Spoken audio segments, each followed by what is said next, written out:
एक स्टूडेंट ने बहुत ही बढ़िया क्वेश्चन भेजा हुआ है, तो चलिए देखते हैं इसे कैसे करना है। सबसे पहले तो यहाँ पे दिया हुआ है कि 2 की पावर x प्लस वाई है और होल अपॉन में 2 की पावर x माइनस वाई है इक्वल्स टू 16 है। तो देखो बेस जब सेम होता है, 2 यहाँ पे सेम है बेस, तो यहाँ पे पावर्स में क्या होगा कि 2 की पावर x प्लस वाई और ऊपर जाकर के माइनस एक्स वाई हो जाएगा। ठीक है, यहाँ पे माइनस में आएगा, ये माइनस आने की वजह से इनके साइन चेंज हो जाएंगे, तो यहाँ हो जाएगा minus x plus y equals to 16। अब यहाँ पे x से x कट जाएगा तो बचेगा y प्लस वाई, और y प्लस वाई होता है 2y, तो 2 की पावर 2y इक्वल्स टू 16 हो जाएगा। अब यहाँ पर 2 की पावर 2 को एक साथ सॉल्व कर लेंगे, y को बाहर रखेंगे।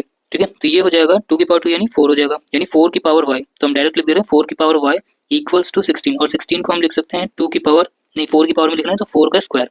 ठीक है, 4 4 16, तो यहाँ से निकल के आएगा y इक्वल्स टू 2, पहली चीज।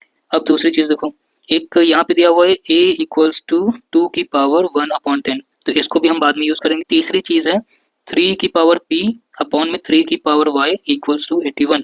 अब देखो अभी अभी हमने y की वैल्यू निकाल ली है, तो हम इसी को पुट कर देंगे।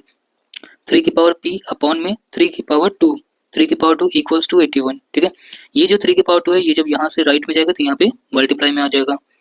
ठीक है, तो यहाँ पे क्या हो जाएगा 3 की पावर p इक्वल्स टू 3 की पावर 4 इंटू 3 की पावर 2, और ये जब मल्टीप्लाई है तो यहाँ पे पावर ऐड हो जाएंगी, ये हो जाएगा 4 प्लस 2 यानी 6। ठीक है, तो p इक्वल्स टू आ जाएगा हमारा 6। अब हम क्वेश्चन पे आते हैं मेन। a की power 2x plus y minus p whole upon में दिया हुआ है a की power minus 2x minus 2y plus 3p और whole to the whole bracket में लिखा है -1 इक्वल्स टू है 2। हमें ये शो करना है। सबसे पहले तो ये जो माइनस है यहाँ पे पावर माइनस, इस जगह पे माइनस की पावर है, इसकी वजह से क्या होगा ऊपर जब ये जाएगा तो ये सेम ऐसे ही पॉजिटिव में हो जाएगा, यानी a की power 2x plus y minus p into में a की power minus 2x minus 2y plus 3p। ये जो पावर थी यहाँ पे ये पूरा का पूरा -1 था, तो -1 की वजह से ये अब पॉजिटिव हो जाएगा, यानी इतना ही रहेगा। इक्वल्स टू में 2 है, यहाँ पर बेस सेम है, तो बेस सेम होने की वजह से हम इस पूरी पावर को एक साथ लिख सकते हैं, और ये यानी कि ये सारी पावर एक साथ आ जाएगी यहाँ पे प्लस में। यहाँ पे देखो 2x से माइनस का 2x कट जाएगा, और फिर बचेगा क्या a की पावर y माइनस 2y करेंगे तो माइनस का y बचेगा, प्लस में फिर 3p माइनस p करेंगे तो 2p बचेगा इक्वल्स टू 2 है।